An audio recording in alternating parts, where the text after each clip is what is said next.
Hi friends, మిరపకాయలు తెంపుడు అయితే అయిపోయింది. ఇంటికి పోతున్నాం. ఇక గిన్ని వంకాయలు వెళ్ళినాయి చూడండి. ఇక టమాటాలు అయితే ఇవి వెళ్ళినాయి. చెట్లు ఉడిగిపోయినట్లు అయినాయి మొత్తం. టమాటా చెట్లు గిట్ల అయిపోయినాయి మొత్తం.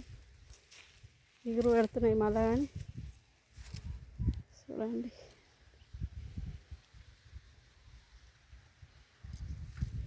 పాలకూర చెట్లు గిట్ల అయినాయి.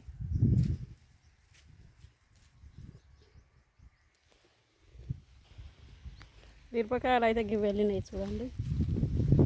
ఒక సంచి అవుతాయి కానీ ఇది నేను చీరతోటి కుట్టిన కదా, ఎడెలుపు ఉంది. ఒక సంచి అవుతాయి.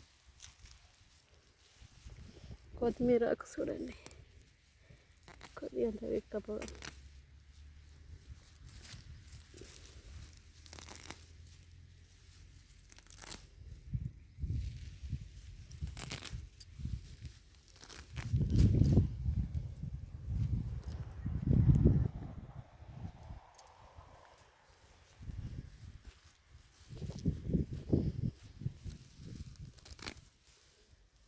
వస్తున్న కాడ వీకాలి.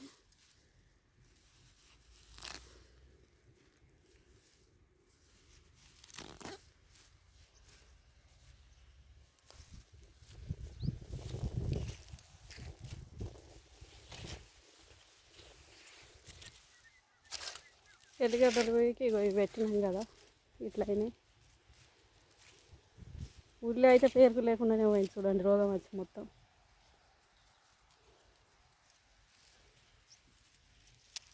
ఊరుతాయో లేదా ఉల్లిగడ్డ తీయాలి.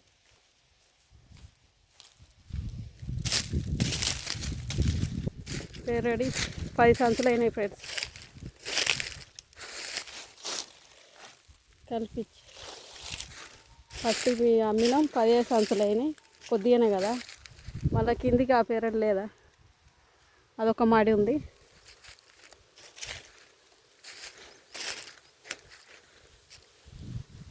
బీరకాయలు ఇట్లా ఎండకు ఉడిగిపోతున్నాయి. అంతా ఇట్లా అవి ఉడిగిపోతున్నాయి బీరకాయలు.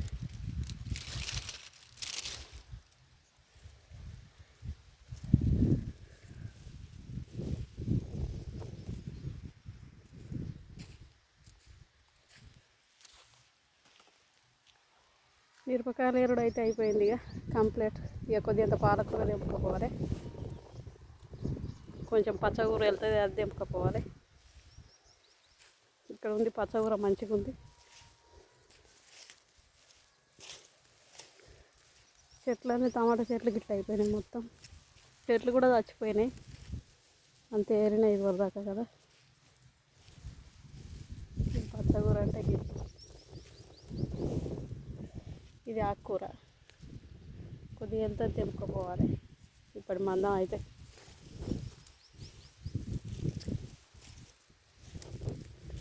దొండకాయలు చూడండి ఫ్రెండ్స్. దొండ చెట్టు పడ్డది, మళ్ళీ చనిపోయింది చెట్టు. కొన్ని దొండకాయలు అయితే వెళ్తాయి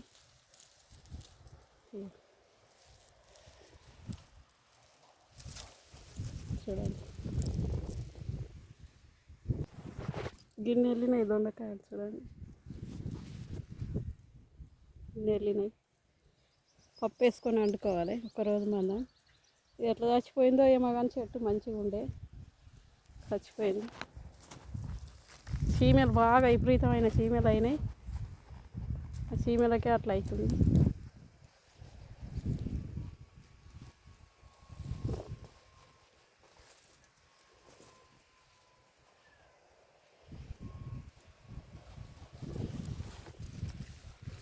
పచ్చిమిరపకాయలకి పడుతుంది, ఇక కథ ఉంటుంది. కొనుక్కునుడు ఇక కూరగాయలన్నీ.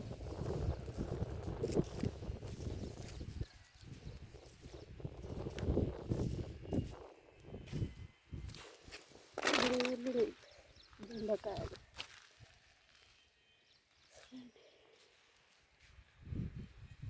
Bye friends, ఉంటున్నాయిగా.